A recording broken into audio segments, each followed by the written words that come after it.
Ouais, ben disons que les choses ont pas mal changé depuis que j'ai pu voir ce film-là au cinéma. Mais, tant qu'à être confiné, si ça peut changer les idées, aussi bien en jaser avec vous. Du moins, je crois que ça va être bénéfique pour mon moral. Parce que sinon, je pense que je virerais fou!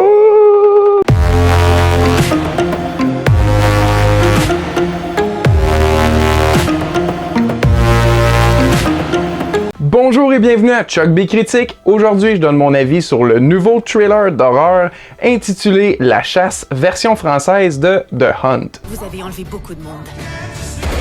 Vous avez tué beaucoup de monde. Mais cette fois, vous êtes mal tombé.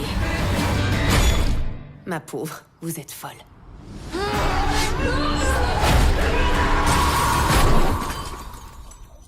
Originalement, sa date de sortie était le 13 septembre 2019, mais le président américain Trump avait décidé qu'il voulait pas que le film soit diffusé. Non.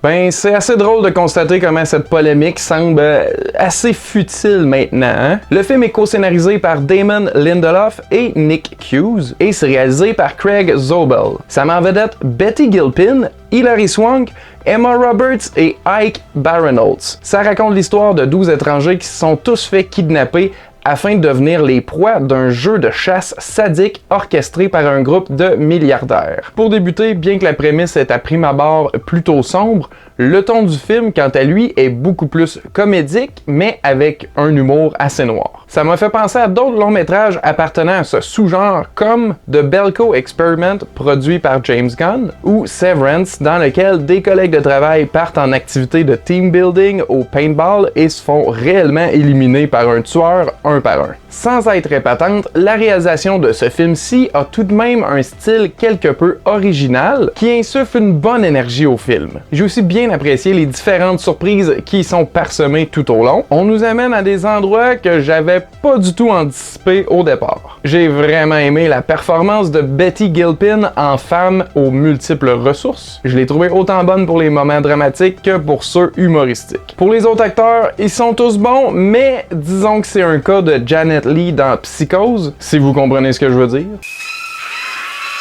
Bien qu'au départ, le concept du film me semblait familier, j'ai pourtant pas réussi à trouver d'autres films ayant le même, à l'exception peut-être du deuxième Ace Ventura.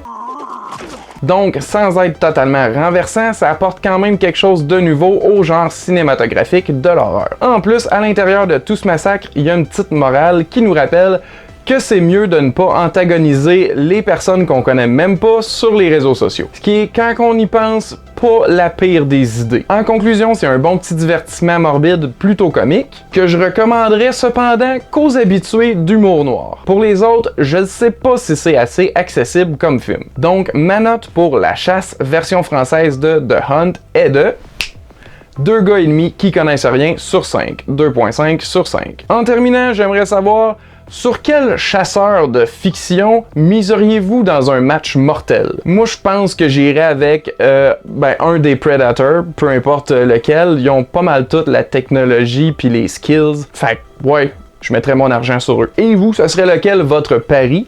Avez-vous vu La Chasse? Qu'en pensez-vous? Répondez-moi dans les commentaires ci-dessous. Ah oui, j'ai oublié de le dire, ben oui. Le film est disponible sur les plateformes digitales, maintenant que les cinémas sont fermés. Donc, vous pouvez l'écouter comme bon vous semble à la maison. Alors, restez confinés, commentez et abonnez-vous.